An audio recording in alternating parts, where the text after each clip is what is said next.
क्या लगता है सबसे कठिन समय में अक्षय कांति बम मैदान में है? आपका परसेप्शन कुछ और है और आपके परिणाम कुछ और आए। 40 दिन के बाद आप एनालिसिस करेंगे कि ये बंदा जीत कैसे गया। दौर का इतिहास ही कुछ ऐसा है कि बड़े लोगों को हराया जाता है और नया लीडर बाहर निकल कर आता है कि आपको डाटा ज्यादा चाहिए कि आपको आटा ज्यादा चाहिए। अगर भैया जीत कर जा रहे हैं तो वो अपने पद से इस्तीफा दे दे, क्योंकि वो 8 लाख से नहीं जीते। उनने वो इंदौर लोकसभा सीट से कांग्रेस के प्रत्याशी अक्षय कांति बम का कहना है कि युवाओं को ज्यादा डाटा नहीं बल्कि ज्यादा आटा चाहिए। इतना ही नहीं, कांग्रेस के इस युवा प्रत्याशी का यह भी दावा है कि इस बार चुनाव के नतीजे सभी को हैरान कर देंगे। आइए आपको दिखाते हैं खबर मध्य प्रदेश के खास कार्यक्रम 1 to 1 में हमारे न्यूज एडिटर मनीष लाखन के सवालों पर और क्या बोले अक्षय कांति बम। कुछ समय पहले तक इंदौर लोकसभा सीट को लेकर यह प्रचारित किया जा रहा था कि यहाँ कांग्रेस के पास लड़ने के लिए बेहतर उम्मीदवार, लेकिन आखिर अक्षय कांति बम ने इस चुनौती को स्वीकारा और अब वे चुनावी मैदान में कांग्रेस के प्रत्याशी के रूप में उतर चुके हैं। न केवल इस चुनौती को स्वीकारा बल्कि जोर शोर से अक्षय कांति बम अब मैदान पकड़ चुके हैं और इस वक्त हमारे साथ खुद अक्षय कांति बम मौजूद है। आइए उनसे जानते हैं कि आगे चुनौतियां और भी हैं, किस तरीके से इस चुनौती का सामना अक्षय करने जा रहे हैं। अक्षय जी नमस्कार। नमस्कार। अक्षय जी, इंदौर लोकसभा सीट एक ऐसी सीट है जो प्रदेश की सबसे चुनौतीपूर्ण सीटों में से एक है।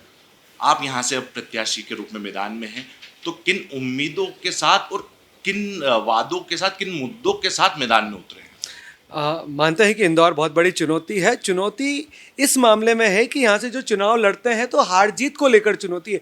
कोई भी राजनीतिक दल होता है या कोई भी नेता होता है, उसका सर्वप्रथम और उसका सबसे बड़ा धर्म होता है कि आम जनता की आवाज़ उठाना, आम जनता की आवाज़ रोडों पे उठाना, आम जनता की आवाज़ सही जगहों पे उठाना, आम जनता की आवाज़ को सही जगह से निराकरण करना। ये एक राजनीतिक आदमी का काम होता है और कार्य होता है। हाँ, चुनाव लड़ना, हारना, जीतना एक कार्य होता है, लेकिन ये तो 5 साल में एक बार होता है। लेकिन 5 साल तो आप आदमी की बात ही करते हो, अपनी पार्टी का प्रचार प्रसार करते हो, उन्हीं सब चीज़ों को लेकर जाएंगे। और इस बार 2024 का राहुल जी ने बहुत अच्छा मैनिफेस्टो बनाया।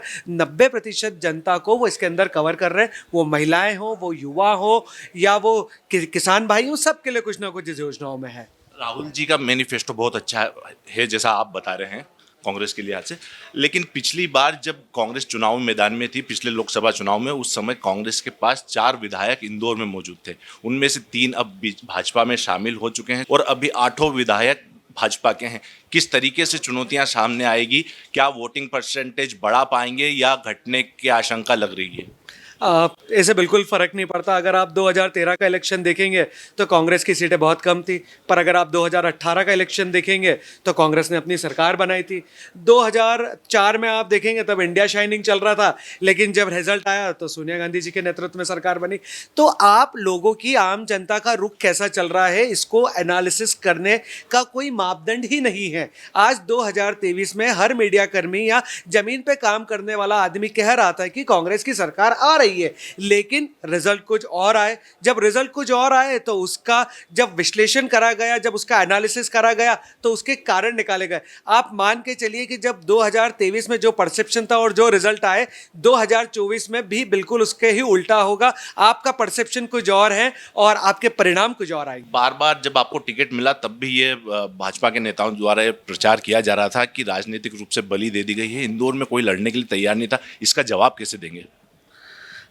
इसका जवाब तो मैं 1 हफ्ते पहले दे चुका और उसके बाद से कभी कोई बयान नहीं आया। आप 8 लाख कहते हैं, माना आप 8 लाख की बात कर रहे हैं, लेकिन हमको तो हमारे बड़े बुजुर्गों ने बड़ा साफ सिखाया है, बोला सो बेकार का, लिखा एक काम का। अगर आप मानते हैं कि 8 लाख से आप जीत रहे हैं तो आप लिख कर दे दीजिए। अगर आप 8 लाख से कम से जीतते हैं तो अगर शंकर भैया जीत कर जा रहे हैं तो वो अपने पद से इस्तीफा दे दे, क्योंकि वो 8 लाख से नहीं जीते। उनने वो दावा करा, क्या वो लिख कर दे रहे हैं आज की तारीख में?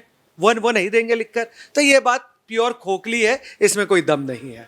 35 वर्षों से इंदौर लोकसभा सीट भाजपा के कब्जे में है। कितनी उम्मीद है? क्या लगता है सबसे कठिन समय में अक्षय कांति बम मैदान में है?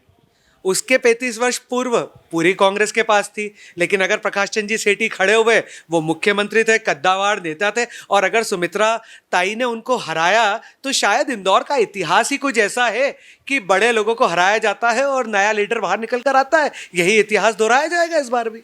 युवा चेहरा मैदान में है, लेकिन कांग्रेस में अभी युवाओं के संगठन उस रूप उतना मजबूत दिखाई नहीं देता जैसा पहले दिखाई देता था। भाजपा 370 हर बूथ पे वोट बढ़ाने की बात कर रही है, आपकी रणनीति क्या होगी?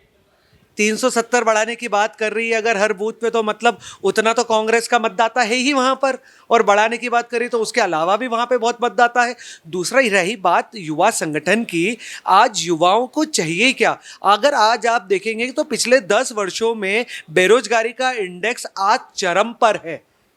आज आपको 80 करोड़ लोगों को मुफ्त राशन देना पड़ रहा है। एक चीज तो नॉर्मल व्यक्ति भी समझता है कि मुफ्त का राशन किसको दिया जाता है?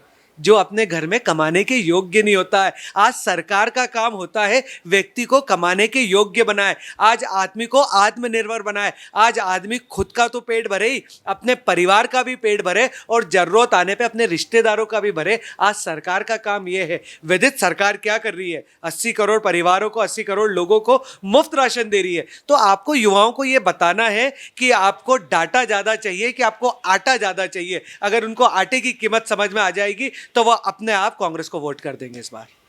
एक आखिरी सवाल, पिछली बार 5.5 लाख मतों का अंतर था भाजपा और कांग्रेस के बीच में, इस बार क्या लगता है, क्या नतीजे होंगे? 40 दिन तक आप डिसाइड करिए कि कितने की हार होने वाली है। 40 दिन के बाद आप एनालिसिस करेंगे कि यह बंदा जीत कैसे गया।